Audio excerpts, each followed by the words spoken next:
And then the next fight. This was a great fight too. This is one of the fights I really enjoyed. Magomed Ankalaev. Ankalaev is a stud. He's an absolute stud. Fought Anthony Smith. Anthony Smith has a ton of fights, but I feel like, man, he's young though. I guess he's 34, but like Anthony Smith, he's just gonna be. They're just gonna use him as a gatekeeper. He's just gonna be fodder. They're gonna keep using him as fodder to feed him to the guys they want to build over and over and over again. I don't know. I don't know if he's gonna beat any of the big names. He's gonna have to beat. He's gonna have to beat one of the guys they're trying to feed him to. Okay, he's gonna have to beat one of those guys, and then he's probably gonna have to beat another one of those guys.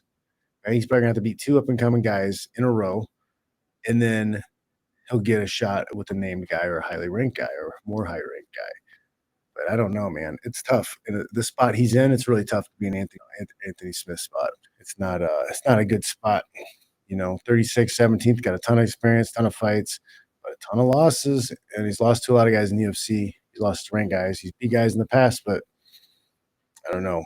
Ankalaev looked like a stud, absolute stud in the fight. He was landing great kicks, landing great shots, picking shots. He's an animal.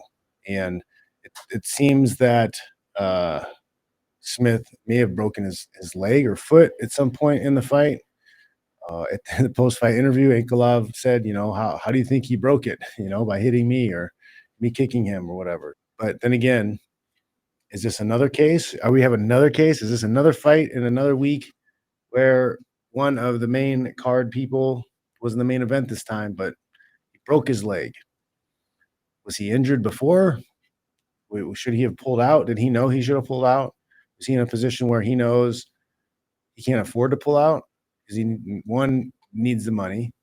Two, knows that the UFC would be pissed at him for pulling out and then get a drop a fight. Or what? Or did he need to fight so that he could get proper care through insurance after the fight? I don't know.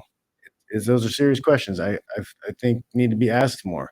How many of these guys should not be fighting, but they do because they're pressured to? This is one of the reasons why you cannot have MMA fighters as employees. You can't have it. It's impossible because they have to be able to make a decision on their own for what's best for their business to compete. And if they're injured, it's not in their best interest to compete. They need to step aside and step out and heal up and get better.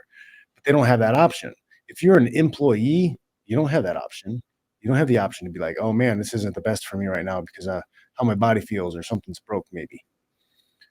No, you're forced into it. It's another reason why we need independent titles. We need to make this an actual sport rather than a production with exhibitions. It's really all this is. It's a production with exhibitions. It's a reality show. And it sucks because it's disrespectful, disgustingly disrespectful to the athletes who dedicate their lives to training for this shit. It's gross. Absolutely gross. Maybe not wrong, man. Drunken Boxing is saying Glover took Smith's soul or his fight soul in their scrap. You might not be far off of that. Some guys, man, you put them through certain fights and they're just never the same, whether it's emotionally, psychologically, physically. You lose a little bit of yourself every time you step in that cage. Pieces of you come off. Whether the outside world can see them or not, they're there. You're always scarred one way or another. Even when you win, even when you win, even if you knock that guy out in one punch, you've probably done something to your hand that will always be there. There's something in your head. There's something that happened. It's not a sport where there's no cost. There's always a cost.